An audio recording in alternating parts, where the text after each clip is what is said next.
ህይወታችንን ለመቀየር ስናስብ ብዙ ነገሮች ወዲያውኑ ሊፈጠሩልን አይችሉም። አስቸጋሪ ናቸው ይባላል ወይንም ደግሞ ጊዜ የሚፈልጉ ነገሮች አሉ። ዛሬ ግን የምናወራው ዛሬውኑ መቀየር ስለምንችላቸው ነገሮች ነው። ዛሬ እንዳለነው አድረን ነገ ግን ስንነሳ ሌላ አዲስ ሰው ሆነን መነሳት። ችግር አለ ብላችሁ ለአይምሯችሁ ባትነግሩትም አይምሯችሁ ችግር ያለ ይመስለውና በራሱ ያንን ችግር ለመቅረፍ ይሞክራል። መቼም ቢሆን በሰላም መቀመጥ አይችልም። አይምሯችን ሁሌም ይቁነጠነጣል፣ መፍትሄ እየፈለገ ነው። ግን ለምን? መልሱንና ማቆም ያለብንን ነገር እንመልከት። አይምሯችንን ልክ እንደ አንድ ድርጅት ዘበኛ ያርጋችሁ አስቡ። ማታ ማታ የሆነ ጥላ ባየ ቁጥር ሌባ መስሎት ያንን ጥላ ሊያባርር ይነሳል። የአይምሯችንን ዓላማ መጀመሪያ መረዳት መቻል አለብን። አይምሯችን አንድ ነገር ብቻ ነው የሚያስበው፣ እኛን በህይወት ማቆየት። ስለዚህ ሁሉንም ነገር በጥንቃቄ ተመልክቶ እኛን የማይገለንን ነገር ማዘጋጀት ነው ሐሳቡ። እኛ በህይወት ቆይተን ደስተኛ ሆንን አልሆንን ለአይምሯችን ምንም ግድ አይሰጠውም። ከደስታችን ጋር የሚያገናኘው ነገር የለም ማለት ነው። ሁሌም ቢሆን ስካን እያደረገ ነው፣ ልክ እንደ አላርም ሲስተም፣ ለራሳችን ደህንነት እንደቀጠርነው ቦዲጋርድ። ጊዜያቶችን ስናነጻጽር ዘመናቶችን ከፍና ዝቅ ስናደርግ አሁን ያለንበት ጊዜ ቀላል ነው ማለት ይቻላል። የሰው ልጅ በፊት በዋሻ ውስጥ በሚኖርበት ጊዜ ሁሌም ቢሆን ሰርቫይቫል ሞድ ላይ መቀመጥ አለበት። ምን አይነት አውሬ መጥቶ እንደሚበላው አያውቅም፣ በምን ሊሞት እንደሚችል አያውቅም። ስለዚህ ሁሌም ቢሆን ያንን ዴንጀር፣ ያንን አደጋ መመልከት መቻል አለበት። በዛ ጊዜም አይምሯችን በደንብ ጠቅሞናል። አሁን ግን እነዛ ችግሮች የሉም። የዘመኑ አውሬዎች ምንድናቸው ካላችሁ ስልካችሁ ላይ ያልተመለሱ ኖቲፊኬሽኖች ወይንም ደግሞ የሚመጡ ሜሴጆች ናቸው። ቅድም ካወራኋት ልጅ ጋር ቁጭ ብዬ ምን አስባ ይሆን? ይህንን ስላት ስለኔ ምን ገምታ ይሆን? እኔን ተወደኝ ይሆን ወይስ ደግሞ አስጠላኋት? እነዚህን ሁሉ ነገሮች በአይምሯችን እየተበተበ እንዲያስብ ያደረገው ነገር ዴንጀር እየፈለገ ስለሆነ ነው። አሁንም ብቻውን መቀመጥ አይፈልግም። ወደፊት ምን ሊፈጠር ይችላል ስለሚለው ጥያቄም እኔ መልስ ልስጥ ብሎ ያስባል። ስለዚህ ግምት ይጀምራል ማለት ነው። ይሄ ነገር ቢበላሽ ይሄ ይፈጠራል፣ ይሄ ካልሆነ ደግሞ እንዲህ ይሆናል፣ እንዲህ ቢፈጠርብኝ እንዲህ ያደርጋለሁ፣ አለቃዬ ዛሬ አንድ ነገር ቢናገረኝ መልሼ እናገረዋለሁ። እነዚህን ብዙ ሀሳቦች በአይምሯችን ይዘን እናመላልሳለን። ይህ ተግባር ግን ባጭሩ ስንመለከተው ምን ይመስላል? አይምሯችን ሲጨነቅ የነገን ችግሮች ትላንትና ከቀመስነው ፍርሃት ጋር አንድ ላይ አድርገን ዛሬ የምትባለዋን ፕሬዘንት ሞመንት የምትባለዋን ነገር መዝለያ ምክንያት እናረጋታለን። አሁን ይህንን ቪዲዮ ስታዳምጡ አይምሯችሁ እየተጨነቀ አይደለም፣ በቃ እያዳመጣችሁ ነው። አይምሯችሁ ውስጥ ግን የሆነ ቦታ አለ። አንድ ስብሰባ እያካሄዳችሁ ነው፣ ወደፊት ስለሚመጡት ችግሮች። ይሄ ቢፈጠር ምን ልሆን ነው? አከራዬ ከቤት ውጣ ብትለኝ ምን ብዬ ልመልስ ነው? እንዴትስ ላረግ ነው ብሎ የሚያስብ የሆነ ጎን ይኖራችኋል። ስለምንም ነገር ልትጨነቁ አይገባም እያልኩ ሳይሆን ቢያንስ አይምሯችሁ ደህና ነገርን እያሰበ እንዲቀጥል ማድረግ መቻል አለባችሁ። እናንተ ትኩረት ሳትሰጡት ስትቀሩም ሀሳባችሁ ጥሩ ነገር ላይ ቢሆንስ? ጥርሳችሁን ነክሳችሁ እያንዳንዱ ነገር ማወቅ አለብኝ ስትሉ ነገሮች የበለጠ እየተበላሹባቸው ይሄዳሉ። ስለዚህ በመጀመሪያ ደረጃ መማር ካለባችሁ የምትማሩት ነገር ነገሮችን ተወት ማድረግ ነው። ነገ ይመጣል ብላችሁ ባሰባችሁት ወንዝ ውስጥ ከመስመጥ በዛሬው ውሃ ላይ እየዋኛችሁ ብታልፉ ይሻላል። ታዋቂው ጸሐፊ ዴል ካርኒጊ በአንድ ወቅት የተናገረው ነገር ነበር። አይምሯችሁ ልክ እንደ ሰብመሪን ነው። ውሃ ውስጥ እንዳለ መኖሪያ ቤት አድርጋችሁ አስቡት። 2 በሮችም አሉት። አንደኛው የኋላ ህይወታችሁን ያስታውሳችኋል፣ ሁለተኛው ደግሞ የወደፊት ህይወታችሁ እንድታስቡ ያደርጋችኋል። እነዚህን 2 በሮች ከዘጋችሁ ፕሬዘንት ሞመንትን ታገኛላችሁ። የዛኔ አሁንን እየኖራችሁ ነው ይላል። ስለዚህ ሙሉ ለሙሉ ሚስጥሩ ያለው አሁን ወይንም ደግሞ ዛሬ የሚባለው ነገር ላይ ነው። ምግብ ሲቀርብላችሁ ምግቡ ሙሉ ዋናው ነገር አይደለም። ዋናው ፕሬዘንት ሞመንት የሚባለው እያንዳንዱ ጉርሻ ነው። አንዷ ጉርሻ የእናንተ አንዷ ዓለም መሆን አለባት። ህይወት ከበደኝም ስትሉ ሙሉ ህይወትን ያያችሁ ትመስላላችሁ። ህይወትን አይደለም እያያችሁ ያላችሁት፣ ሞመንቶችን ወይንም ደግሞ ጊዜያቶችን፣ ቅስፈቶችን እንጂ። ስለዚህ ህይወት ብለን የምናስባት ትልቅ ነገር በሞመንቶች በቅስፈቶች የተሞላች ከሆነች እያንዳንዱን ቅስፈት እንደ ህይወት ብናየው፣ እንደ ትልቅ ነገር ብናስበው ህይወታችን የበለጠ ጥሩ ይሆን ነበር። በተጨማሪም ደግሞ እንገምት እንልና ወደፊት ሊፈጠር የሚችለውን ነገር ለመገመት ብንሞክርም አንችልም። የግምት ጨዋታ ላይ አይምሯችን በጣም መጥፎ ነው። እነዛ ግምቶች በፍጹም ወደፊት አይፈጠሩም። ነገር ግን ዛሬ ላይ ያለንን ሰላም ባንዴ ይበክሉብናል። የሆነ ነገር ስቶቭ ላይ ጥዳችሁ የዓመት እቅድ ማውጣት አለብኝ ብላችሁ ልክ ሳሎን ቤት እንደመግባት ማለት ነው። ስቶቭ ላይ የተጣደው ማንኛውም ነገር ያርባችኋል። አሁን የምትጨነቁበት ነገር የወደፊት ማንነታችሁ የሚጨነቅበት ነገር አይደለም። ስለዚህ ለቀቅ አርጉት። አሁን ላይ ኤግዚስት የሚያደርገው ዛሬ ወይንም አሁን የተባለው ነገር ብቻ ነው። የነገ ወይንም ደግሞ ከነገ ወዲያ ምን ይፈጠራል የሚለው ነገር በአይምሯችሁ የምትጓዙት እርምጃ ነው። ሐሳባችሁን፣ ትኩረታችሁን ዛሬ ላይ ካደረጋችሁ ፕሮዳክቲቪቲያችሁ፣ በተጨማሪም ፕሮብለም ሶልቪንግ ስኪላችሁ በዛው ልክ እያደገ ይመጣል። እየነዳችሁ ቴክስት ከማድረግ ቴክስት ማድረጉን አቁማችሁ ወደ መንዳታችሁ ላይ ሐሳባችሁን እንደመመለስ ማለት ነው። ሙሉ ትኩረታችሁ መንገዳችሁ ላይ ይሆናል፣ መኪናችሁ ላይ ይሆናል። የበለጠ አደጋን አቮይድ ለማድረግ ወይንም ለማስወገድም የተሻለ ሁኔታ ላይ ትሆናላችሁ። ሁለተኛ የምናወራው ደግሞ ስለ ትኩረት ነው። ትኩረት ከጭንቀት ጋር በቀጥታ ይገናኛል። ልንለውጣቸው ስለማንችላቸው ነገሮች እያሰብን እንድንጨነቅ አይገባም። ዛሬ ዝናብ ቢሆን እናንተ ዝናቡን ባትፈልጉት ስለ ዝናቡ ማማረራችሁ የአየር ጸባዩን በፍጹም አይለውጥላችሁ። ወደ ሰማዩ ቀና ብላችሁ ውጭ ሆኖ ምንም አታመጡም። ነገር ግን እናንተ ተጨንቃችኋል፣ እያበዳችሁም ነው።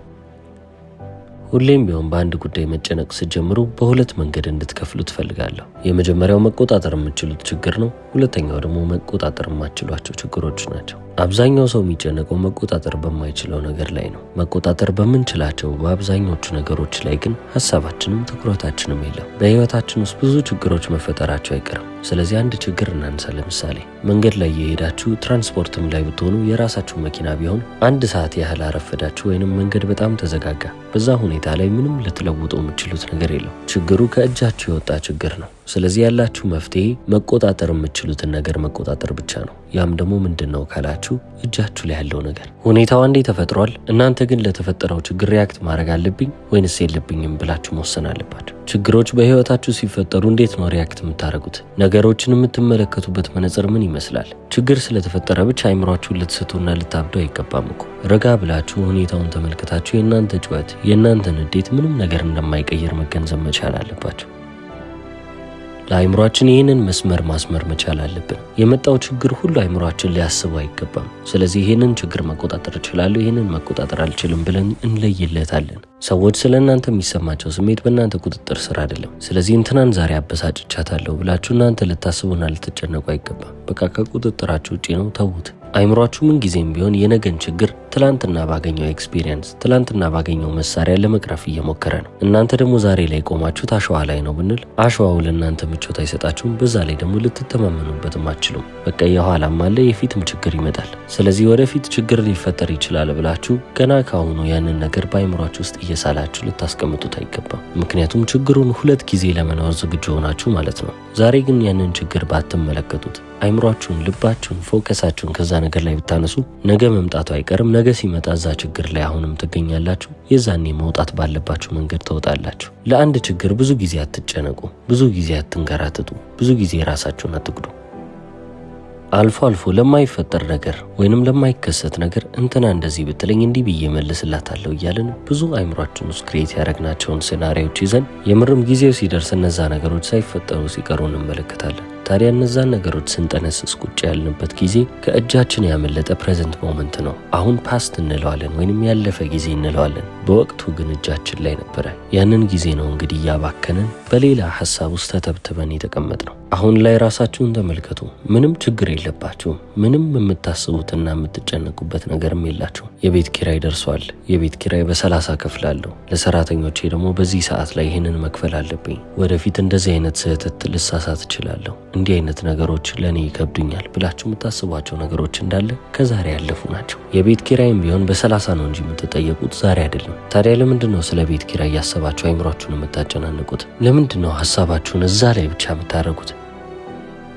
ይህንን ነው እንግዲህ ማኒፋክቸርድ አንዛይቲ የሚሉት። ጭንቀቱ በራሱ መጥቶ ሳይሆን እናንተ ራሳችሁ ማኒፋክቸር ያደረጋችሁት ወይንም የሰራችሁት ያመጣችሁት የራሳችሁ ጣጣ ነው። ይህ ደግሞ የአሁኑን ሰላማችሁን እየበጠበጠ የሚያዛባባችሁ ይሆናል። እናንተ ምን ማድረግ አለብኝ ብላችሁ የምታስቡ ከሆነ አሁን ላይ ስለምተነፍሱት ትንፋሽ አስቡ።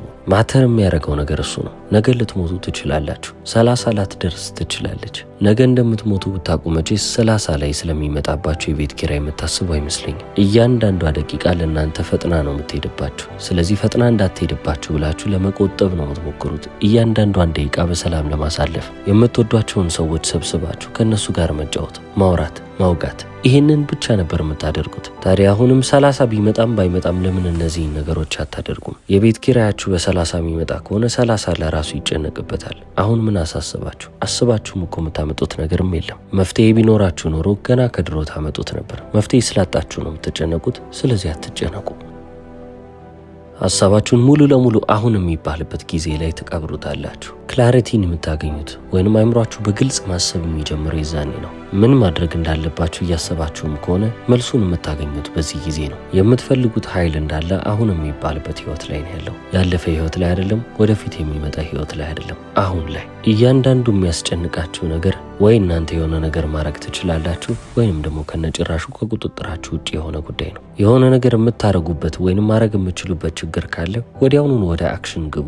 ተግባር ላይ ስትገቡ ያ ጭንቀት የነበረው ነገር ይጠፋል። ኖ ካላችሁ ወይንም ደግሞ ይህንን ነገር መቆጣጠር አልችልም፣ ከቁጥጥሬ ውጪ ነው ብላችሁም ደግሞ ካሰባችሁ አክሴፕተንስ የሚባል ነገር ይመጣል። ተቀባይነት ማለት ነው። ችግሩን ተቀብላችሁ ትኖራላችሁ። ኦልሬዲ አለ፣ በቃ ምንም ልታረጉት እኮ አትችሉም። ስለዚህ ለምንድን ነው የምትጨነቁበት? እኛ ግን ሜንታል ቱሪዝም የሚባል ነገር ጀምረናል። ያንን ችግር ምንም እንኳን መፍትሄ ባናመጣለት በአይምሯችን እንጎበኘዋለን። አንዴ ብቻ ብንጎበኘው የምንጠግበው ነገር አይደለም፣ እንደጋገመዋለን። ስልካችሁ በጣም እየተጨናነቀ የሚመጣው መቼ ነው? በጣም ብዙ አፕሊኬሽኖችን ከፍታችሁ ነገር ግን እነዛን ባትጠቀሟቸውም ሳትዘጓቸው ስተው ነው። ከኋላ ባክግራውንድ ራኒንግ ብሎ ያመጣላቸዋል። ሲስተሙን ቢዚ የሚያደርጉት የተጨናነቀ የሚያደርጉት እነዛ ነገሮች ናቸው። ስለዚህ እነሱን ከማጽዳት ነው የምትጀምሩት። ሜንታል ክሊንአፕ ይባላል። በቃ አይምሯችሁ ውስጥ ያሉትን የማትጠቀሟቸውን የማያስፈልጓቸውን ነገሮች እንዳለ በዛች ደቂቃ እናንተን ሰርቭ እያደረጉ እያገለገሉ ካልሆነ ሙሉ ለሙሉ ማጽዳት። አሁን ደግሞ ጭንቀታችሁን እንዴት እንደምትረሱ አሁን ላይ እንዴት መኖር እንዳለባችሁ ነው የምንመለከተው። ያንንም ደግሞ የምናደርገው 5ቱን የስሜት ሕዋሶቻችንን በመጠቀም ይሆናል። ማየት፣ መስማት፣ መቅመስ፣ መንካትና ማሽተት። እነዚህን የስሜት ሕዋሶች ተጠቅመን አሁን ላይ መቀመጥ መቻል አለብን። በጊዜ በረን እንዳንሄድ፣ ወደፊት እንዳንሄድ የሚያስቀሩ ነገሮች እነዚህ ናቸው። እነዚህንም በትክክል መጠቀም ይኖርብናል።